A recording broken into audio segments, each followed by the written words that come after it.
Hello everyone, welcome to my YouTube channel that is Maths Phobia Cracker. Hi, my name is Ishtiyaq Ahmed and today we will discuss about a very important topic that is logarithmic identities.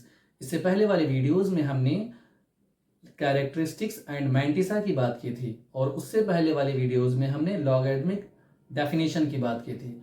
आज हम logarithmic identities की बात करेंगे। तो चलो देखते हैं इसमें क्या है। अगर जो बेसिकली इन सारे आइडेंटिटीज के अपने प्रूफ हैं, लेकिन एग्जाम में प्रूफ नहीं पूछा जाता है, इसलिए हमने प्रूफ का वीडियोस बनाने में इंटरेस्ट नहीं दिखाया। फिर भी अगर जो डिमांड रही बच्चों की कि सर इसका प्रूफ बताइए, तो मैं डेफिनेटली इसका प्रूफ का वीडियो बना करके मैं अपलोड कर दूंगा। लेकिन जो एग्जाम के पॉइंट ऑफ व्यू से इम्पॉर्टेंट है वही मैं शूट करने की कोशिश कर रहा हूँ। तो आज हम लॉगरिथमिक आइडेंटिटीज की बात करते हैं। बेसिकली इसके फॉर्मूले समझना है और अच्छे से याद भी करना है। चलो देखते हैं क्या है इसमें।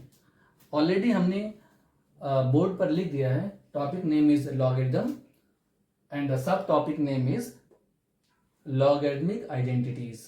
The first formula is if log base a argument is x1 into x2 into x3 up to dot xn. These are argument. Basically argument में कितने एलिमेंट्स हैं? n एलिमेंट्स हैं। इसको हम इस तरीके से डिजाइन कर सकते हैं, लिख सकते हैं। क्या है? log base a। एक बात याद रहे बेटा कि यहाँ पे जो बेस रहेगा वही बेस हर एक लॉग के साथ रहेगा, राइट हैंड साइड में भी। यहाँ पे एग्जाम्पल के तौर पे मान लो कि अगर जो यहाँ पे बेस बी लेता तो यहाँ पे बी आता, यहाँ पर भी बी, यहाँ पर भी बी, यहाँ पर भी, यहाँ पर भी बी रहता। तो जो यहाँ पे बेस रहेगा वही यहाँ पर भी बेस आने वाला है। आर्गुमेंट क्या रहेंगे? जितने भी एलिमेंट्स हैं सब आर्गुमेंट बन जाएंगे अलग अलग लॉग के, यानी log x1 to the base a plus log x2 to the base a plus log x3 to the base a up to dot plus log xn to the base a. और हर एक log, यहाँ पे जितने भी log दिख रहे हैं सब लॉगरिथमिक फंक्शन की जो डेफिनेशन थी उसको सेटिस्फाई करेंगे। डेफिनेशन क्या था? Base and argument both are greater than 0 and base never be equal to 1। ये बात याद रहे। ये चीज ऑलरेडी हमने यहाँ पे लिख दिया है, x1 x2 x3 xn greater than 0 and a is also greater than 0 but a never be equal to 1. तो this is the first formula. Now the second formula की बात करते हैं हम। This is the general case. अगर जो यहाँ पे n एलिमेंट है, n मुझे नहीं पता 10 15 20 कितने भी हो सकते हैं, लेकिन स्पेशल केस इसका क्या है कि अगर जो आर्गुमेंट में सिर्फ दो ही एलिमेंट हैं, दो एलिमेंट क्या हैं? log base a m into n. यहाँ पे दो एलिमेंट जो हमने बात किया है वो m और n है, तो log m into n is equal to log n plus log n।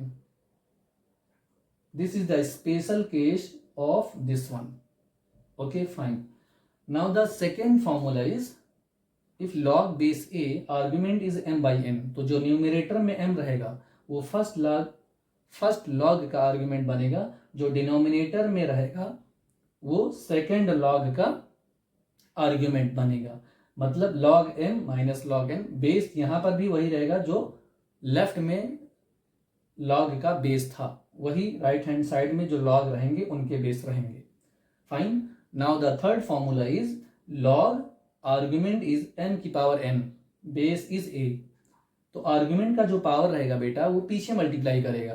क्या लिखेंगे हम? n into log m to the base a। Fine.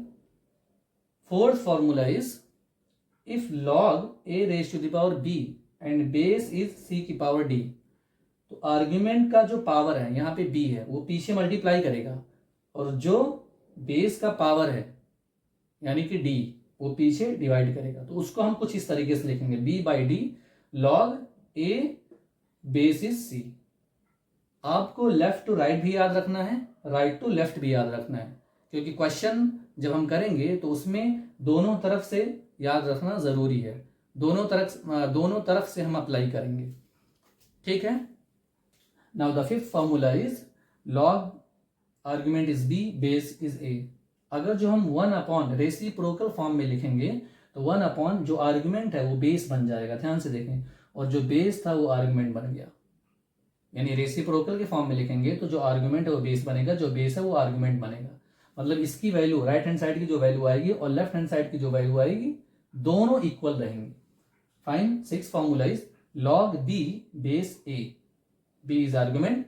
इसको हम इस तरीके से लिख सकते हैं, log जो यहां पर आर्गुमेंट है बेटा वो न्यूमरेटर के log का आर्गुमेंट बनेगा, जो यहाँ पे बेस था वो डिनोमिनेटर के log का आर्गुमेंट बनेगा, और जो बेस है वो हमने अपनी तरफ से इंक्लूड किया है, c, दैट इज c।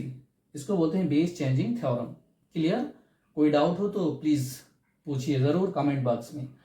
तो इसको बोलते हैं base changing theorem.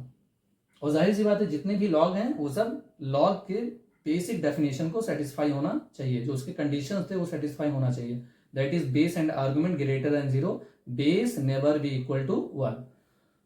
7 formula is if log argument is a base is a, यानी argument and base both are same, then the logarithmic of this argument and base is 1। 8 formula is log 1 to the base a is equal to 0, यहाँ पे base greater than 0 होना चाहिए और base कभी भी 1 नहीं होना चाहिए।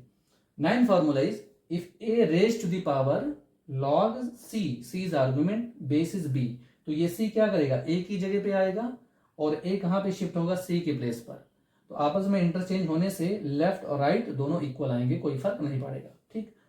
Now the 10th and last formula is if log x to the base a is equal to y, then x is equal to, ये जो बेस है कि बेस y को अपनी सर पे लेगा, मतलब y पावर बनेगा इस बेस का, a raise to the power y that is equal to x। इसको बोलते हैं एंटी लॉग। ओके, तो आई होप इस लॉगरिथमिक आइडेंटिटीज में आपको कोई डाउट नहीं आया होगा। फिर भी आपको कोई डाउट हो किसी फॉर्मूले में तो प्लीज मेंशन करें कमेंट बॉक्स में कि सर इस फॉर्मूले में मुझे डाउट है, इस फॉर्मूले में नहीं समझा, जो भी डाउट है वो प्लीज आप पूछें। तो ये लॉगरिथमिक आइडेंटिटीज थे। आई होप ये सारे आइडेंटिटीज आपको समझ में आ गया होगा, और प्लीज आप लोग इसको समझ करके याद करें, ताकि जब हम क्वेश्चन की प्रैक्टिस करेंगे तो आपको समझ में आ जाएगा कि कौन सा फॉर्मूला हम अप्लाई करवा रहे हैं। Okay, if you have any doubt at any point then please write your queries in chat box. I will try to see as soon as possible and try to resolve your queries. Thank you.